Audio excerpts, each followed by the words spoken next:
Magandang hapon mga ka-happy hour. At narito ang mga balita para sa MBC TV Network News Update, 5 PM edition.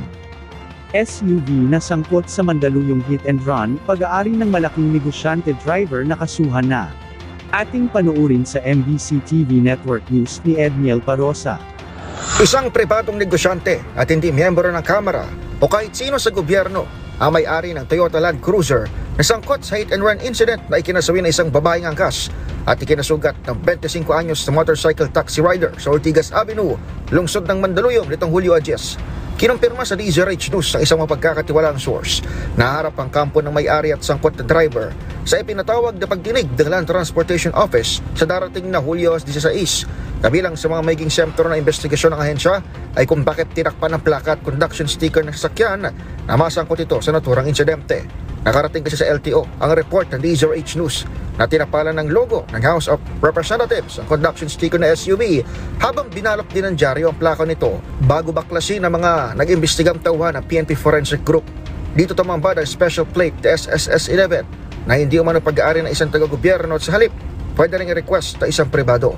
Sa naunang anunsyo ni LTO Chief Assistant Secretary Marcos Lacanilao, maaaring maharap sa reklamong tampering of authorized motor vehicle license plates and or third plate sticker, reckless driving at improper person to operate a motor vehicle, bukod pa sa ibang paglabag ang mga nasa likod ng nasabing sasakyan.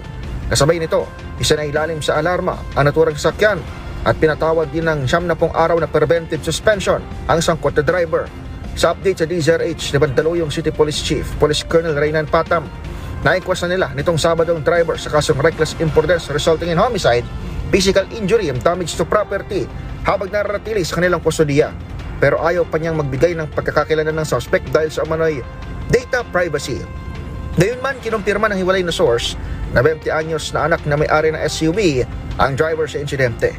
Tinangkaw mo rin itong tumakas na makasagasa, ngunit swerteng naharang ng otoridad sa lungsod ng San Juan nang bumigay ang harapang bahagi ng kanyang sasakyan.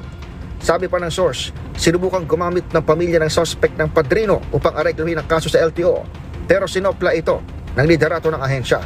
Nakausap na rin ng DZRH ang pamilya ng TNVS rider na nagpapagaling pa rin sa ospital dahil sa tinamong bleeding sa kanang bahagi ng utak. Kinumpirma nila na nakipag-ugnayan na sa kanila ang mga representante ng nakabangga. Pero nangangamba pa rin umano ang pamilya na makalusot sa batas at gastusin sa ospital ang naturang suspect. Bukod kasi sa bata pa ang biktima, buntis din umano ang kanyang misis at mayroon silang anak na magpipitong taong gulang pa lamang sa susunod na buwan. Para sa MBC TV Network News, ako si Edniel Parosa, DZRH. Una sa Pilipinas, una sa Pilipino.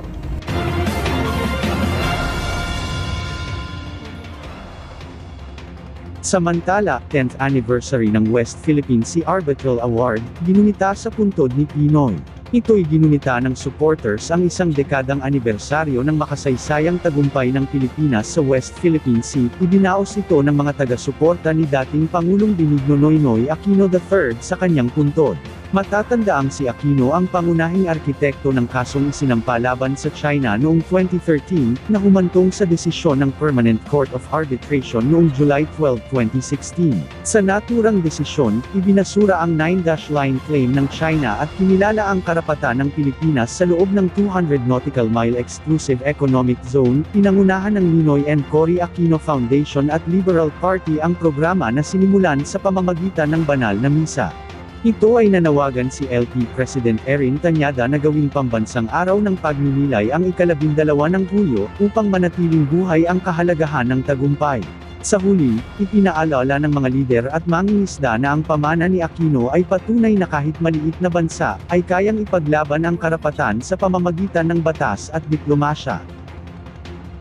Mga ka-happy hour, manatiling nakatutok sa special coverage ng DZRH at MBC TV Network News Update Year 2 para sa isasagawa ng the impeachment trial ni Vice President Sara Duterte. Bago tayo magtapos, mula sa bumubuo ng MBC TV Network News Update, bumabati sa inyo ng isang happy birthday ang aming kasama ang inyong lingkod, Jonathan Galarosa, at ako ay mapapanood ng aming programa tuwing Lunes at Biyernes. At yan ang mga balita para sa MBC TV Network News Update, 5 PM edition.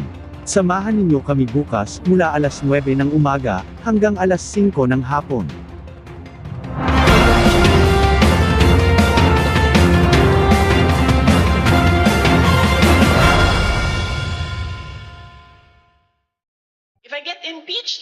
That is my end.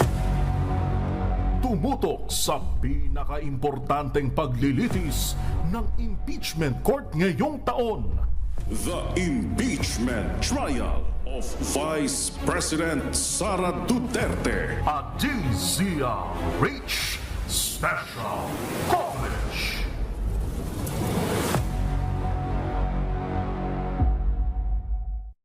Mga ka-happy hour, kung gusto mong manood ang mga balita sa MBC TV Network News Update, mag-subscribe sa aming YouTube channel, i-like ang aming Facebook page, at i-follow sa aming TikTok account.